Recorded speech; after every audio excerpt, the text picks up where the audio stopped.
A mais nova lista dos bilionários brasileiros da revista Forbes trouxe atualizações e novidades. Ao todo, são 5 novos nomes no grupo e um deles chamou bastante atenção: o empresário Ricardo Faria, conhecido como o Rei do Ovo, dono da Granja Faria. Mas quem é Ricardo Faria? Como ele se tornou tão rico? Nesse vídeo, você vai conhecer a história de Ricardo Faria e como ele se tornou o bilionário Rei do Ovo. Mais uma prova de que o agro é tech, é top, é tudo. Nascido em 1975, o carioca Ricardo Faria se mudou ainda criança para a cidade de Criciúma, no interior de Santa Catarina. Desde a infância, ele já vendia os mais diferentes produtos. No início, eram laranjas do sítio de seu pai. Depois, passou a vender papelões que catava nas ruas para ganhar um extra. E mais tarde, picolés. Um dos seus grandes pontos de venda na época era o estádio Heriberto Rilse, do Criciúma Esporte Clube, em que ele faturava vendendo muitos picolés durante os dias dos jogos. Aos 16 anos, Ricardo decidiu cursar agronomia depois de ter feito um intercâmbio nos Estados Unidos, na região de Fresno, na Califórnia. Lá, ele tomou conhecimento efetivo do agronegócio, que anos depois seria sua atividade principal. Só que enquanto isso, ele começou uma jornada em que uma empreitada dava origem à empreitada seguinte.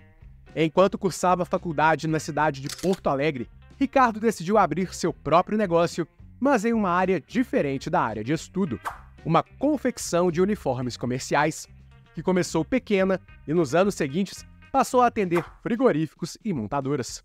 O negócio era interessante, mas sazonal. Isso porque os uniformes eram comprados de tempos em tempos e os meses de intervalos entre uma compra e outra eram muito difíceis. O que fez com que Ricardo entendesse que precisaria ter um negócio perene, que tivesse 2 pontos que se tornaram essenciais em seus negócios futuros: margem e recorrência. Como os uniformes eram comprados periodicamente, eles não eram um negócio recorrente, o que o tornava até mesmo imprevisível, já que muitas vezes o comprador que aparecia esporadicamente também optava por um concorrente. E o pior, as margens da confecção eram baixas, pois não havia um grande valor agregado aos produtos, já que no final eram apenas uniformes, que variavam muito pouco de confecção para confecção. Para completar, além da margem ser apertada, havia ainda uma briga por preços constante com os concorrentes, o que diminuía ainda mais a margem no final das contas. Foi assim que Ricardo entendeu que precisava mudar de negócio, mas nem tanto o negócio. Ele continuaria no ramo de uniformes, mas o foco não seria mais a venda dos produtos da confecção, e sim a criação de um serviço de aluguel e lavagem periódica dos uniformes das empresas.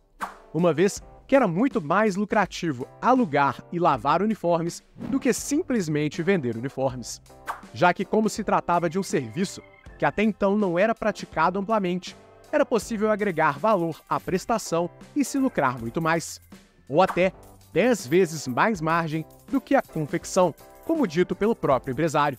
Além da margem, o negócio teria recorrência, já que as empresas não só precisariam de uniformes o tempo todo, como também sujam uniformes constantemente, e precisariam da empresa de Ricardo para mantê-los limpos e novos regularmente. Assim, ele fechou diversos contratos com grandes empresas para o aluguel e a lavagem dos uniformes, que começaram com os antigos clientes da confecção, como frigoríficos e montadoras, e aumentaram para outros setores, como hoteleiro e hospitalar, com destaque para a rede hoteleira Accor, a rede hospitalar da Amil e também a gigante alimentícia Perdigão, o que deu a ele a tão sonhada recorrência. Surgiu assim, em 1997, a Lavibras, empresa que ganhou o país com diversas unidades e que aos poucos se tornou um colosso, ao não só ganhar cada vez mais clientes, como também ao ampliar sua rede com mais unidades, tanto com crescimento natural, como também com a compra de concorrentes, através de diferentes operações de fusões e aquisições, os chamados M&As. Os M&As se intensificaram a partir de 2013, quando o fundador da Amil, Edson Bueno, comprou 30% da Lavibras. Na ocasião, a operação deu à Lavibras uma valorização estimada de mais de 400 milhões de reais. O dinheiro injetado deu fôlego para que pouco tempo depois fossem feitos 30 M&As em apenas 36 meses, o que conferiu à rede, em 2017, um faturamento anual de mais de 500 milhões de reais. Assim, a Lavibras fez aquilo que se chama de consolidação do setor em que atuava, se tornando uma gigante nacional. Tanto que chamou a atenção do grupo francês Elis, maior player do mundo no mesmo ramo, que decidiu comprar a empresa ainda em 2017. A Lavibras foi fundada com $16 mil em 1997 e em 2017 foi vendida por mais de 1,7 bilhão de reais.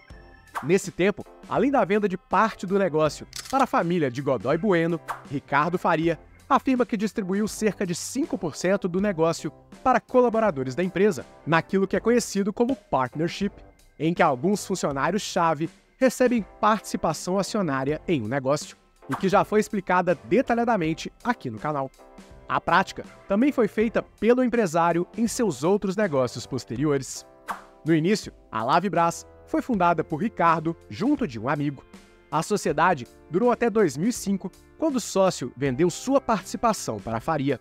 Os dois se separaram após a negativa de Ricardo a uma proposta de venda do negócio feita por um fundo de private equity, enquanto o sócio queria vender o negócio, o que levou o empresário a comprar a parte do sócio com base na valorização feita pelo fundo.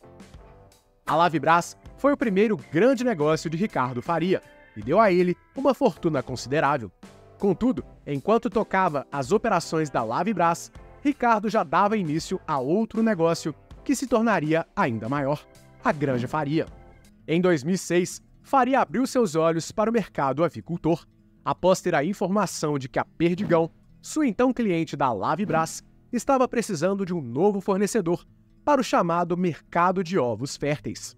Foi a partir dessa necessidade que Ricardo passou a efetivamente atuar no agronegócio, com a abertura de sua primeira granja na cidade de Nova Mutum, no Mato Grosso, considerado o marco zero da Granja Faria, que hoje tem sua sede na cidade de Lauro Miller, em Santa Catarina. Inicialmente, o negócio fechou um contrato com a BRF no ano de 2008 e depois passou a atuar também na cidade de Videira, em Santa Catarina, e no ano seguinte na cidade de Fazenda Vila Nova, no Rio Grande do Sul. Até então, trabalhando exclusivamente com ovos férteis. Em 2012, a granja firmou parceria com a gigante Tyson, que posteriormente veio a integrar o grupo JBS, para a produção de frango de corte. A partir dali, uma nova vertente da granja. A operação foi erguida na cidade de Campo Mourão, no Paraná. Assim como na Lavibras, Ricardo deu início a um processo de consolidação do mercado avicultor e passou a também realizar M&As envolvendo a Granja Faria. A primeira grande operação foi a compra da Avícola Catarinense em 2013. Então, com 24 anos de existência, a avícola trabalhava com a venda de ovos férteis e pintinhos. Outra compra foi a de uma propriedade na cidade de Erval Velho, Santa Catarina, que passou a ser o ponto de produção de ovos férteis para exportação, o que colocou a Granja Faria em diferentes mercados além do Brasil. Os ovos de seu incubatório, nacionalmente, são distribuídos para Santa Catarina, Rio Grande do Sul e São Paulo. Já em 2018, a granja entrou no mercado de ovos comerciais, o ovo que é servido diretamente para a mesa dos consumidores. A entrada se deu a partir da compra de negócios tradicionais como a Josidit, em Darcinópolis, Tocantins, a Marutani, em Arapongas, no Paraná, e a Estralioto, em Farroupilha, no Rio Grande do Sul. Para se criar um negócio relevante no mercado aviário, são necessários anos de preparo e desenvolvimento, até mesmo para que as aves atinjam a maturidade necessária para a produção. Só que para ganhar tempo, a Granja Faria cresceu através da aquisição de empresas tradicionais, que além de comporem a grande estrutura montada pelo grupo, também trazem know-how para o negócio como um todo, o que encurta o período de crescimento de toda a operação e ajuda com que a Granja Faria também abra suas próprias operações. Assim, em 2018, a Granja Faria abriu sua própria marca, a Ares do Campo, com operações em Palhoça, Santa Catarina. A marca leva ao mercado os chamados ovos caipiras e simbolizam não só a entrada do grupo no mercado, mas uma maturação do mercado em si. Isso porque o ovo que já foi um alimento vilanizado em todo o mundo, passou a ser considerado como uma proteína de alta qualidade e que possui categorias de sabor e preparação, o que inclui desde os chamados ovos comuns, em que as aves são criadas em gaiolas, a também os chamados ovos caipiras, em que as aves são criadas soltas, e também os ovos orgânicos, em que além de soltas, as aves recebem alimentação diferenciada. E não só isso, hoje o mercado consome categorias diferenciadas de ovos, que podem ser enriquecidos com ômega 3, selênio e outros nutrientes. Além de diferentes qualidades, os ovos também são hoje mais consumidos em termos de quantidade, 2 fatores que ajudaram no crescimento meteórico da Granja Faria. Sem contar que o ovo deixou de ser visto como apenas um alimento barato e hoje conta com diferentes categorias, tipos e também preços, o que trouxe valor agregado ao produto. Tanto que em 2019, a Granja Faria adquiriu outras empresas como a Aviário Santo Antônio, conhecida como ASA, e a Iana Alimentos, ambos no estado de Minas Gerais. Assim como também adquiriu a Granja Ovos Prata, em Nova Prata, no Rio Grande do Sul, que depois foi renomeada para Avimor. Em 2021, foi a vez da aquisição Granja Ale Chaves, da cidade de Alexânia, em Goiás. Em 2023, a BL Ovos, do Espírito Santo, e a Katayama Alimentos, de Guararapes, São Paulo. E, por fim, em 2024, a Granja Vitagema. E não para por aí. Além da produção de ovos e do fornecimento para mercados e supermercados, a Granja também passou a fornecer ovos diretamente para os clientes.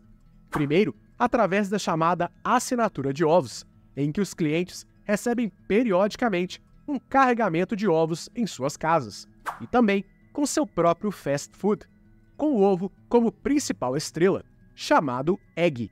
Atualmente, a lanchonete Egg conta com 2 unidades em São Paulo capital e uma na cidade de Nepomuceno, em Minas Gerais. E na Granja Faria, o aproveitamento não fica apenas por conta dos ovos e da carne do frango. O esterco de galinha também é um produto que é comercializado pela Granja através da Fertifar, empresa de fertilizantes e organominerais bioativos, que vende tanto para o mercado como para outro negócio de Ricardo Faria, a Insolo. Desde 2020, o empreendedor vem se dedicando também a outra vertente. Tudo começou com a Terros, uma empresa que produzia grãos, que teve suas primeiras operações em terras no Tocantins. Em 2022, a empresa se juntou à operação da Insolo, que foi originada a partir de terrenos que eram de propriedade do endowment da Universidade de Harvard e que já desenvolviam um trabalho sofisticado que unia agricultura e tecnologia. Em 2017, após a venda da Lavibras, Ricardo foi estudar por um período em Harvard e estabeleceu uma relação de amizade com os membros da universidade, que culminou com a venda do negócio para o Grupo Faria, num total de 1,8 bilhão de reais. Hoje, a Insolo é especializada não só na produção de grãos, mas também nos chamados defensivos biológicos, que buscam eliminar o uso de defensivos químicos na agricultura nacional, com propriedades produtivas nos estados de Tocantins, Maranhão e Piauí, num total de mais de 205 mil hectares de área operacional.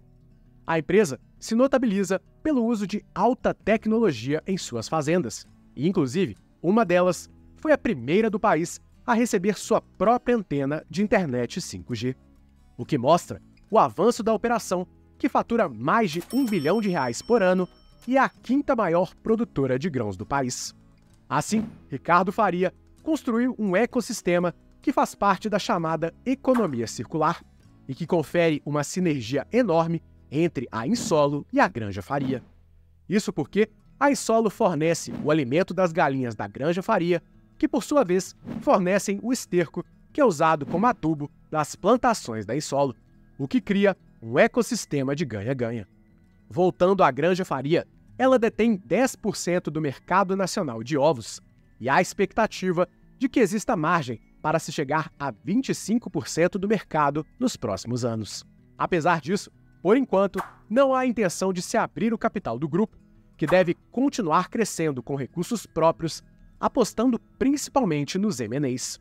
Ao todo, Somente na Granja Faria são 2.700 funcionários, 34 unidades produtivas e uma produção impressionante de 16 milhões de ovos por dia, que atendem ao mercado brasileiro e também outros 17 países, como África do Sul, Alemanha e Arábia Saudita. Não à toa, Ricardo se tornou conhecido como o Rei do Ovo. Após construir todo esse império, aos 49 anos de idade, Ricardo Faria construiu uma fortuna bilionária, que, segundo a Forbes, alcança incríveis 17,45 bilhões de reais. E se depender de seus planos, há espaço para muito mais. E aí, gostou da história do Ricardo? Qual outro empreendedor você quer conhecer a história? Compartilhe com a gente aqui nos comentários.